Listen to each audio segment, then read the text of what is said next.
এই ভিডিওটা পয়লা বৈশাখের দিনে। তো আজ পয়লা বৈশাখ আর সকাল থেকেই যেমন আমাদের বাঙালিদের হয় আর কি, যে আমি যখন ছোটো ছিলাম তখন যখন মায়ের সাথে দোকানে আসতাম, তো তখন কোনো বি অকেশানে আমাদের সকাল সকালে দোকান খুলে যেত আর বিকেলেও খুলতো, দুপুর টাইমটা বন্ধ থাকতো, কিন্তু ওই বড় দুর্গা পুজো আর কালী পুজোর সময় সারাদিন ঘোরা থাকতো। তো যখন সকালবেলা মায়ের সঙ্গে ওই 6টা সাড়ে 6টার সময় দোকানে চলে আসতাম, তখন দেখতাম কি পয়লা বৈশাখের দিনে সবাই সকাল সকাল গঙ্গাতে যাচ্ছে লক্ষ্মী গণেশ হাতে নিয়ে, একটা মানে ঝুড়িতে করে হোক বড় গামলাতে করে হোক কাঁসারের। তো লক্ষ্মী গণেশ ফল পাকড় নিয়ে সব গঙ্গায় যেত। তো কী ভালোই না লাগতো। আর আবার সবাই পুজো টুজো দিয়ে আসতো, আর বিকেলবেলা তো আরও মজা, কেন দোকানে দোকানে মিষ্টি, তারপর ক্যালেন্ডার, এগুলো তো আছেই। তো সেই মজাটা যেন এখন আর মানে কী বলবো, কোথায় উড়ে চলে গেছে। হয়তো আমিই উড়ে চলে এসেছি সেই মজা থেকে, নাকি আমার থেকেই উড়ে চলে গেছে সেটা ঠিক বলতে পারছি না। কিন্তু ওই টাইমের মজাটা একটা অন্যরকম স্বাদ ছিল, সেই স্বাদটা আর নেই। তো যাই হোক, পয়লা বৈশাখটা সকালবেলা উঠে সবার প্রথম কাজকর্ম সেরে তারপর চান ঠান করে তারপর তো গিয়েছিলাম ফুল আনতে। তো ফুল নিয়ে আসলাম, ফুল টুল নিয়ে এসে পুজো দিলাম। পুজো টুজো দেওয়ার পর নাস্তা করে এখন এসে গেছি রান্নাঘরে। আর যেটা বলছিলাম আর কি, তখনকার পয়লা বৈশাখের সঙ্গে এখনকার পয়লা বৈশাখ মানে অনেকটা তফাৎ। আজ থেকে অনেকগুলো বছর আগে যখন ছোটো ছিলাম তখন পয়লা বৈশাখ মানে বিকেল টাইমটা কত গান বাজনা, কত মানে সব দোকানে দোকানে ডিজে চলবে, মানে বক্স চলবে আর কি, ডিজে না বক্স চলতো, মিষ্টি, ফুল দিয়ে সাজানো, কত কত কত লোক, নতুন নতুন জামা কাপড়। সেই সময় এনজয়টা একটা অন্যরকম ছিল। আর আজকের দিনে বলতে গেলে হয়তো সব কিছুই আছে, কিন্তু এনজয়টা নেই। মানে কী বলবো, সব কিছুর মাঝে এনজয়টা যেন কোথাও একটা হারিয়ে যাচ্ছে। আর জানি না সবার ক্ষেত্রে কি না, আমার ক্ষেত্রে তো অবশ্যই হচ্ছে। তো যাই হোক, সেই দিনটা মনে করলেই দুঃখ, আর ছাড়া কিছু পাওয়া যায় না। তো আর মনে করে লাভ নেই। তো এখানে আমি রান্নাঘরে এসে গেছি, ডাঁটা আলু বড়ি দিয়ে তরকারি করছিলাম, কেন পয়লা বৈশাখের দিন একটু নিরামিষ করছিলাম। আগে যখন আমাদের বাঙালি ঘরে মানে পয়লা বৈশাখ মানে একটুখানি মানে মাংস ডিম এটা ওটা ভালো করেই হয়। তো আমি আজকে পয়লা বৈশাখ বলে একটুখানি নিরামিষ করছিলাম, ডাঁটা আলু দিয়ে বড়ি দিয়ে তরকারি করছিলাম, মাখা মাখা, আর আম দিয়ে টকের ডাল। এটা আমার একটা খুব ফেভারিট ডিশ, আমি ছোটো থেকেই খুব পছন্দ করি, মা গরমকালে হামেশাই বানাতো।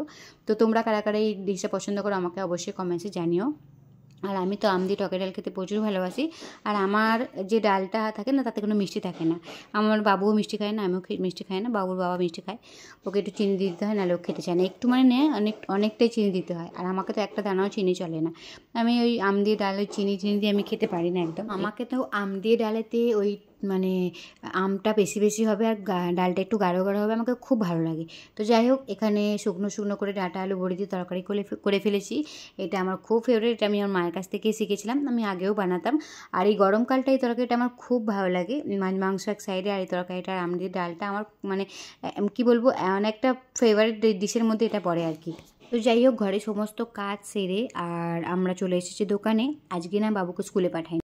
তো আজকে বাবুকে আর স্কুলে পাঠাইনি, কেননা কোনো বছর পয়লা বৈশাখের দিনে না নতুন জামাকাপড় ওকে পরাতেই পারি না।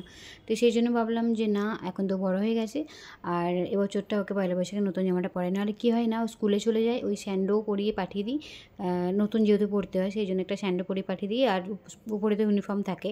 তো সেই হিসাবে আজকে ভাবলাম যে না, আজকে আর স্কুলে পাঠাবো না। তো ও তো খুব কান্নাকাটি করছিলো, কেন ও না স্কুল একদম মিস করতে চায় না।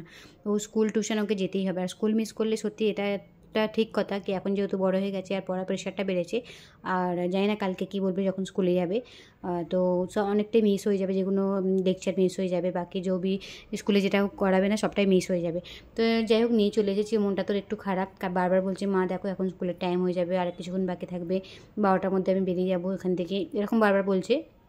আমি বললাম বাবু ছেড়ে দে, আজকে যাস না, আজকে নতুন জামাকাপড় পরতে হয়, তো তোকে কোনো বছর পরাতে পারি না।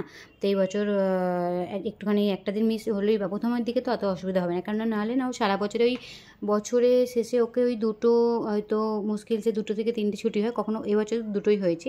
তো যাই হোক, আমি এসে গেছিলাম, আর এখানে আমি দোকান পুরো সাফ সাফাই করে মন্দিরটাকে, মানে দোকানটা সাফ সাফাই হয়ে গেছে, তারপর আমি এসেছি মন্দির সাফ সাফাই করতে, মন্দিরটা পুরো পরিষ্কার পরিচ্ছন্ন করে মুছে। এমনিতেই আমি বৃহস্পতিবার শনি মঙ্গলবার এমনিতেই পরিষ্কার পরিচ্ছন্ন করে দিই, আর বাকি রোজকার একটু মুছেই দিই। আর মন্দিরটা যেহেতু পাথরের, মুছতে সুবিধেই হয়, অসুবিধা হয় না। আর আমি এই ওপরে যে ঘরটা আছে, ঘরটার জলটা আমি বৃহস্পতিবার চেঞ্জ করি। আজকে যেহেতু পয়লা বৈশাখ, সেই জন্য ঘরটার জলও চেঞ্জ করলাম। আর বাবুকে বলছিলাম, বাবু তুই ভিডিও কর, বাবু ভিডিও করছিল। আর ও বারবার বলছে, মা আসছে, ব্লার আসছে, এটা আসছে, ওটা আসছে। না যাই হোক, আসছে আসুক।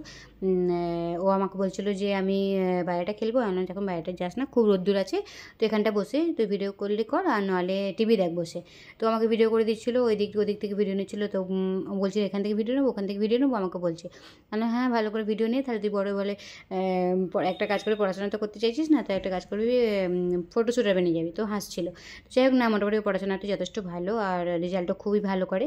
তো আমি এখানে পুজো দিচ্ছিলাম, আর ভাবছিলাম যে আজকে ছেলেটা ছুটি হয়ে গেল, দিয়ে আসলে ভালো হতো। আবার মনে মনে ভাবছিলাম যে না, আর ছুটি হয়ে গেল, যাকে ভালো হয়েছে, নতুন জামা কাপড় তো পরতে পেরেছে। তো বাবু বলছিল যে মা আমরা বিকেলে তাহলে টিউশন তো যাবো। আমি হ্যাঁ ঠিক আছে, বিকেলে টিউশন যাস। কিন্তু একটা ভুল হয়ে গেছে কি, আজকে সকালে টিউশন ছিল আর আমার মনে ছিল না, আর আমি ওকে ডাকতে ভুলে গেছিলাম। যেহেতু 9টা থেকে 11টা, আর 11টা থেকে 1টা অবধি ব্যাচ ছিল, আর আমার মনে পড়েছে 12টার সময়। তখন তো অলরেডি লেট হয়ে গেছি, তো টিউশনটা ওর মিস হয়ে গেছে। এবার টিচার বলেছে, আমি মেসেজ করেছিলাম, তো টিচার বলেছে কি যদি বিকেলে টিউশন হয় তাহলে ডাকবে। আমার তো মনে হয় না ডাকবে বলে, কেন দেখো সবারই মনে হয় না যে একটা টাইম ফ্রি হয়ে যায়। আর টিচাররা কী করে কি, স্কুল ছুটি থাকলে তো টিউশন টিচাররা সকালের দিকে পড়িয়ে দেয়, কেননা ওনারাও বিকেল টাইমটা একটু বাচ্চাদের টাইম দিতে পারে, আর কোথাও যাবার থাকলে যেতে পারে, নাহলে কিছু কাজ থাকলে সেগুলোকে কমপ্লিট করতে পারে। কেন সানডে ছাড়া তো ওনাদের হাতেও আর টাইম থাকে না, প্রত্যেকটা দিন টিউশন থাকে, তো সময় করে হয়তো হয়ে উঠতে পারে না। সেই কারণে ওনারা চান কি, যেদিনকে স্কুল ছুটি থাকবে সেদিনকে সকালে 2-3টে ব্যাচ করে সে মানে কমপ্লিট করে দেবে। তো যাই হোক, ভিডিওটা অনেকটা বড় হয়ে গেল তোমার সঙ্গে বকতে বকতে, আর মোটামুটি কাজও শেষ, পুজোও শেষ। এবার আমি একটু বসবো, তারপর কাস্টমার চালু হবে। তো যাই হোক, আজকে ভিডিওটা তোমাদের কেমন লাগলো অবশ্যই আমাকে কমেন্টসে জানিও, আর তোমরা পয়লা বৈশাখ এরমভাবে কাটালে সেটাও জানিও। আর ভিডিওটা ভালো লাগলে চ্যানেলটাকে অবশ্যই সাবস্ক্রাইব করে দিও।